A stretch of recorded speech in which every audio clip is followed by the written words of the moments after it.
મહીસાગર જિલ્લાના લુણાવાડા પોલીસ સ્ટેશનમાં ફેબ્રુઆરી મહિનામાં એક ફરિયાદ નોંધાઈ હતી, જે અંતર્ગત લગ્ન કરવા માટે કન્યા બતાવી અને ખોટી લગ્ન વિધિ કરી અને ફરિયાદી યુવક પાસે 2,70,000 રૂપિયા પડાવી લીધા હોવાના આરોપ સાથે ફરિયાદ નોંધાઈ હતી, જે અંતર્ગત લુણાવાડા પોલીસ મથકમાં ફરિયાદ નોંધાઈ હતી. તે પોલીસ તપાસમાં 7 આરોપીઓ સામે આવ્યા હતા.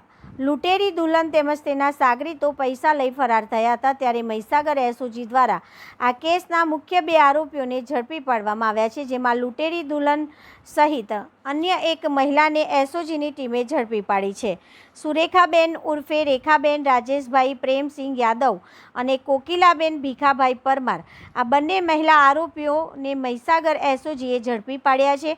ફરિયાદી યુવક પાસે ખોટી લગ્ન વિધિ કરી અને રૂપિયા 2,70,000 પડાવ્યા હતા, જે ગુનાના બંને આરોપીઓને હાલ તો મહીસાગર એસઓજીએ ઝડપી પાડ્યા છે અને આગળની કાર્યવાહી હાથ ધરવામાં આવી છે. આગળ પણ કોઈની સાથે આ રીતે આ લોકોએ અન્ય કોઈ જગ્યાએ છેતરપિંડી કરી છે કે કેમ તે દિશામાં પણ પોલીસ તપાસ કરી રહી છે. ત્યારે મહીસાગર જિલ્લામાં લૂંટેરી દુલ્હનના જે ગુના સામે આવ્યા છે, તે પૈકી 2 આરોપીઓને મહીસાગર એસઓજીએ ઝડપી અને આગળની તપાસ હાથ ધરી છે. મહીસાગર જિલ્લાના લુણાવાડા પોલીસ સ્ટેશનમાં ફેબ્રુઆરી માસમાં ફરિયાદ નોંધાઈ હતી. તે મુજબ લુણાવાડા તાલુકા ગ્રામ્ય વિસ્તારમાં એક યુવકને લગ્નની લાલચ આપી કન્યા બતાવી અને યુવક સાથે ખોટી લગ્ન વિધિ કરાવી અને થોડાક દિવસ યુવક સાથે રહ્યા બાદ યુવતી રોકડ તેમજ દાગીના મળી 2,70,000 લઈ અને ફરાર થઈ ગઈ હતી. આ અંતર્ગત લુણાવાડા પોલીસ સ્ટેશનમાં ફરિયાદ નોંધાવી હતી. ત્યારે પોલીસ દ્વારા અલગ અલગ દિશામાં તપાસ હાથ ધરવામાં આવી હતી. ત્યારે પોલીસ તપાસમાં ગુનામાં કુલ 7 આરોપીઓ સાથે સામે આવ્યા છે, જે અંતર્ગત મહીસાગર એસઓજીને મોટી સફળતા મળી છે. આ સમગ્ર ગુનો આચરનાર લૂંટેરી દુલ્હન તેમજ અન્ય એક મહિલા, આ બંને મહીસાગર એસઓજીએ ઝડપી પાડ્યા છે. મહીસાગર એસઓજી દ્વારા ખોટી લગ્ન વિધિ કરી અને છેતરપિંડી આચરનાર દુલ્હન કોકિલા પરમાર અને અન્ય એક મહિલા સુરેખા ઉર્ફે રેખા રાજેશ પ્રેમસિંહ યાદવ, આ બંનેને ઝડપી પાડી અને આગળની કાર્યવાહી હાથ ધરી છે. અન્ય કોઈ સાથે પણ આ લોકોએ કોઈ છેતરપિંડી કરી છે કે કેમ તે દિશામાં પણ પોલીસ તપાસ કરી રહી છે.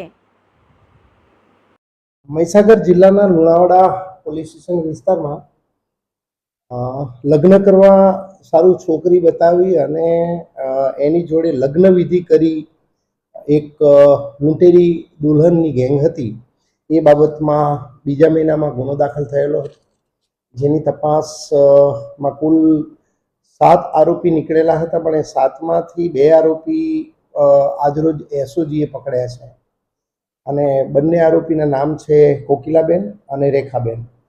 જેઓ બંને બીજા મહિનાની અંદર આશરે 2,70,000 લગ્નના વિધિના નામે અને ખોટી દુલ્હન બતાવી છેતરપિંડી કરીને આ લોકો ફરિયાદી જોડેથી દાગીના સાથે અને દુલ્હન પોતે ભાગી ગયેલા હતા, જેને આજે પકડેલ છે.